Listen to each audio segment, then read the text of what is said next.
Hello again, Asylum Crew. It's been a while. Back with another Friday, the top 13 ranking list. This one for the top 13 films of the year 1990. A very special year, a great year, the year of my birth. And great movies as well, apparently. So, yeah, great year for horror. A lot of films that I really liked didn't make it to the list, so that's a good sign right there. So let's start it off. Best films of 1990. All right, starting off strong. My number 13 is the original adaptation of Stephen King's It, the TV series. Who doesn't know this story here? Uh, Iconic piece of literature adapted into a fantastic piece of television right there. So, obviously, divided in two parts where their children find out that they are being tormented by uh, killer clown or some kind of entity that takes the form of a clown in order to spread fear. And of course, this entity feeds on fear, so it's looking for that. But and then that's the first part of it. The second part is the children are adults and try to kill off the clown for good. Obviously, the first part being very entertaining, and the second part falling a little flat, a little boring for my tastes. Even more so than like the new adaptations. Part one, of course, 2017 adaptation, far superior to the part two that came out afterwards. But I feel like that gap in quality is even greater in this film here, but it's all mashed into that one one story here. So anyway, that's my number 13, Stephen King's It, a film that I probably respect more than I enjoy, but it's good enough to make the list. Going into my number 12. Number 12, we are delving into the ridiculous with Frank Henenlotter's Frankenhooker. So, a story about a guy whose fiance or girlfriend was killed, and he preserves the head and then decides to abduct and kill some prostitutes and make the perfect, girlfriend. So, just ridiculous fun, low budget, but not so much that it takes you away from enjoying the film. But just a fun popcorn film to have some friends over, laugh at, poke fun of, but still very entertaining watch right there. That is Frank Henenlotter's Frankenhooker. And going into number 11. 11 I don't own, but it's Frank Henenlotter's other film from 1990. That is Basket Case 2. So unfortunately, I don't own any of the films in that series. I have to rectify that and pick them up sometime. But everyone, if you're familiar with that B horror franchise, will know that Basket Case is a surgically removed Siamese twin that's kept in a basket that kind of goes crazy and kills people. In the sequel, they find a group that takes in, or just this one woman who takes in these like freaks, as they call them, and the deformed, and they have like this little they live in this mansion together. It's kind of a haven for them where they can hang out, and then once they're discovered by the local reporters and stuff like that, things kind of go a little crazy. But a lot of fun. I had a lot of laughs with that one. Beats Frankenhooker by just a little bit. Actually, this is probably the Frank Henenlotter film that I've seen that has the best production, best cinematography. I haven't seen the third one yet, so I can't compare those two, but so far Basket Case 2 looks like the most professionally made film, but a great sequel right there, Basket Case 2. So that is it for the top, or I guess the 13 through 11 picks, or if you prefer top 10s, those were my 3 honorable mentions to my top 10. So now going into my top 10, number 10 is Tom Savini's only film that he's ever directed. That is the Night of the Living Dead remake. So just a great remake. What can I say? The practical effects are fantastic. I really love the look of the zombies in this one. Such an improvement from the kind of plain human-looking zombies from the original.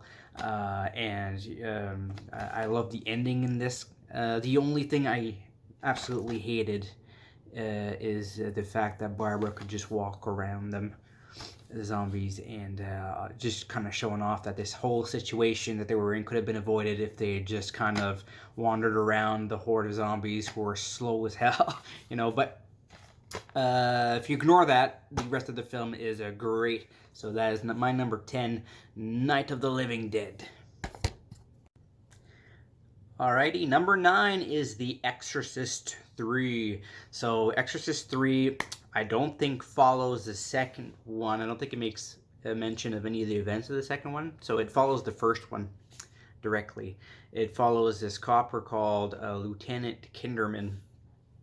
And he's investigating a rash of murders in the city that are really interesting because they kind of follow the same patterns of a previous killer called the Gemini Killer, who had been executed years before that. So it couldn't be him, right? And so he follows up on a tip that someone at the psychiatric hospital was just put in there recently.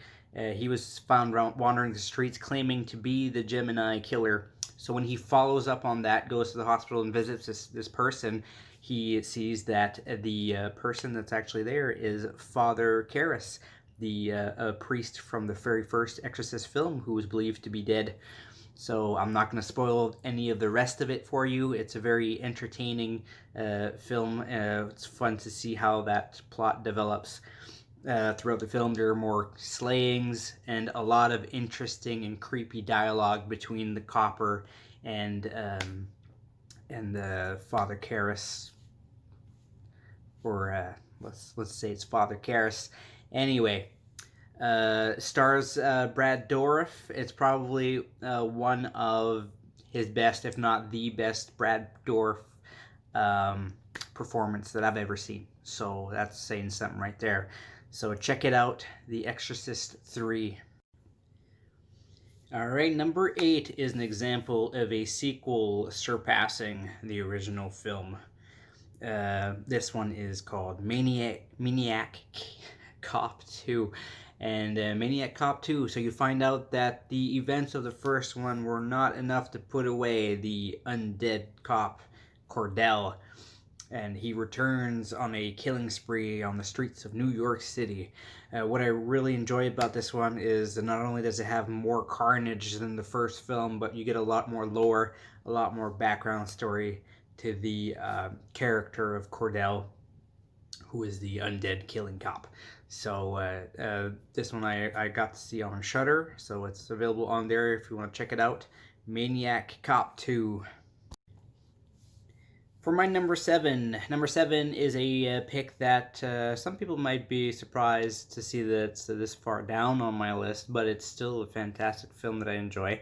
And it's a film called Tremors. Probably the closest thing to like a 90s classic right there. Yeah, I'd say it would be. I'd agree with that. But yeah, the Tremors is about group of people, some townsfolk that live in a small town in the middle of the Nevada desert, completely isolated from the rest of the world, it seems, and they are besieged by this group of underground dwelling, kind of like worms with snake-like tongues that they use to feel around.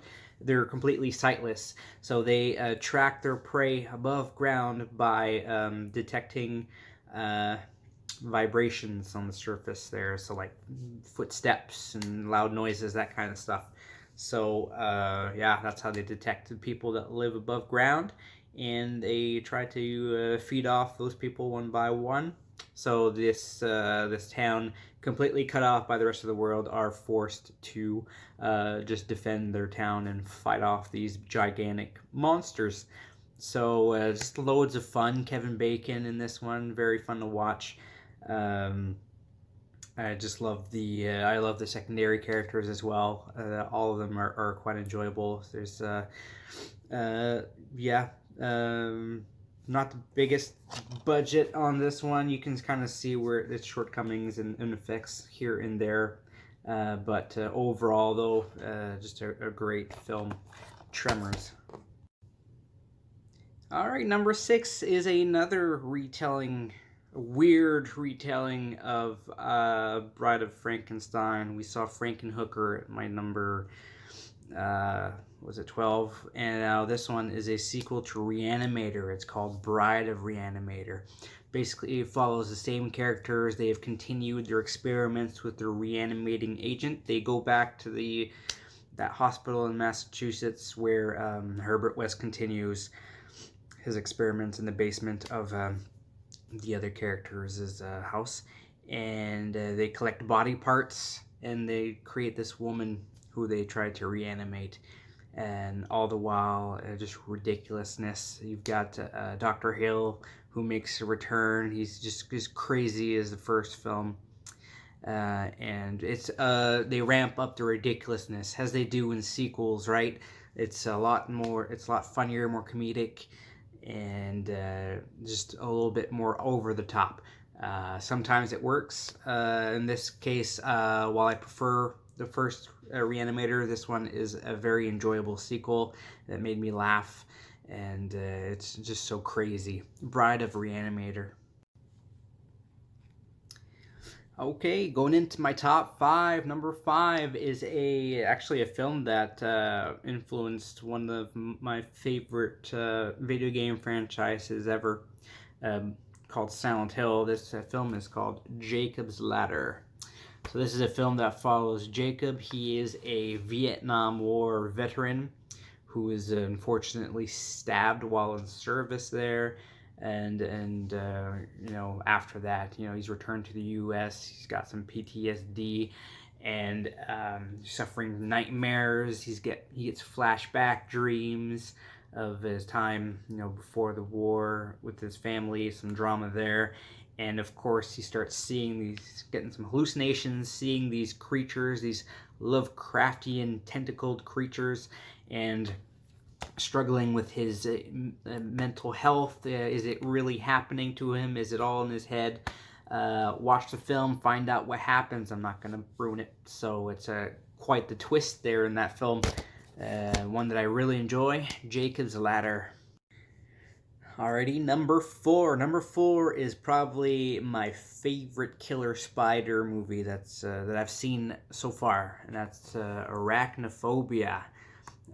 More of a comedy than a horror, but it's obviously you got the killer spiders, and so these researchers in Venezuela accidentally bring back to the States a very deadly new breed of spider, and what this spider is unleashed into the countryside of California, and it starts to mate and breed with domestic spiders, making this new hybrid spider that is equally as deadly as the one originating from Venezuela. It stars Jeff Daniels in the starring role of the father figure and the town doctor who has to figure out what the hell is going on, why these people are dying. And it stars John Goodman, who absolutely steals the show in the role of the exterminator. He's just hilarious. And yeah, just an enjoyable film. One that I didn't realize that I'd actually seen when I was younger. I actually remember my parents renting this for some reason. They're not horror fans, so it was weird to me when they brought, thinking back when they'd bring back horror films, like, you guys don't like horror films. But I remember them renting this one, and I remember this because that scene always stuck with me as a child, is when when the tarantula or the spider is brought back to the States in that casket, and when they bring it back, they open it, the spider crawls out, and then that look of the dried out corpse, it was really freaky to me at the time. But yeah, just a great film, Arachnophobia. Top 3 time. Number 3 is a film that I had never seen or heard of before making this list or preparing for this list. I rely on Letterboxd for a lot of these films, and just to see, films that I've missed, that kind of thing. This one I'd never heard of. Noticed that it had great reviews on Letterboxd, and it's a foreign film that I'd never seen before, and I just read the plot summary on there. I may have watched a trailer, and I just thought, I have to get this, and I did. I went out, and my local Sunrise had it on Blu-ray, so I picked up Baby Blood. If you've never heard of it, it's crazy, man. So this film is about this woman right here on the cover. She works for a carnival, and this carnival, they have a lot of bits involving animals, and they've brought in I think it's a leopard. Yeah, I think it's a leopard.